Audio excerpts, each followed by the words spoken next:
മാസപ്പടി ഇടപാടിലെ CBI അന്വേഷണം ആവശ്യപ്പെട്ടുള്ള ഹർജിയിൽ മുഖ്യമന്ത്രി പിണറായി വിജയൻ മകൾ വീണ ഉൾപ്പെടെയുള്ള എതിർകക്ഷികൾക്ക് ഹൈക്കോടതി നോട്ടീസ് നൽകി. ആദായനികുതി ഇന്ത്യൻ സെറ്റിൽമെന്റ് ബോർഡിന്റെ ഉത്തരവിൽ പരാമർശിച്ചവരുടെ പേരുവിവരങ്ങൾ സമർപ്പിക്കാൻ കേന്ദ്ര സർക്കാരിനും നിർദ്ദേശം. SFIO റിപ്പോർട്ടിൽ മേലുള്ള കീഴ്ക്കോടതികളുടെ തുടർ നടപടികൾക്കും വിലക്ക്.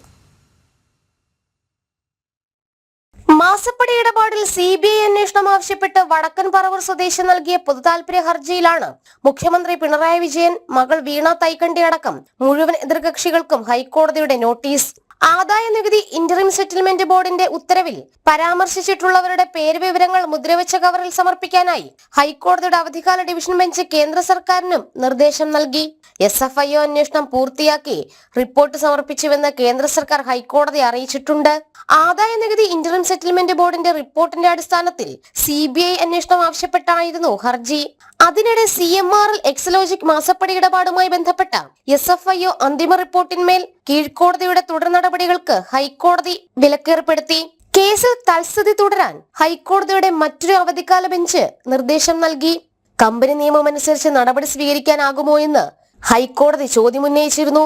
SFIO റിപ്പോർട്ടിനെതിരെ CMRL നൽകിയ ഹർജി ഫയലിൽ സ്വീകരിച്ച ഹൈക്കോടതി കേന്ദ്ര കമ്പനികാര്യ മന്ത്രാലയത്തിന് നോട്ടീസ് അയച്ചു.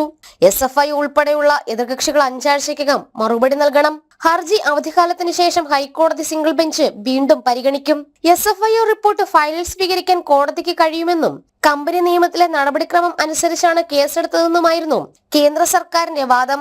ക്രിമിനൽ നടപടിക്രമം അനുസരിച്ചല്ല കോടതിയിലെ നടപടികളെന്നുമാണ് കേന്ദ്ര സർക്കാർ നൽകിയ മറുപടി. പ്രതിചേർക്കപ്പെട്ടവരുടെ വാദം കേൾക്കാതെയാണ് വിചാരണ കോടതി തീരുമാനമെടുത്തതെന്നായിരുന്നു ഹർജിയിൽ CMRLന്റെ വാദം. പ്രതിപട്ടികയിലുള്ളവരുടെ ഭാഗം വിചാരണ കോടതി കേട്ടില്ല.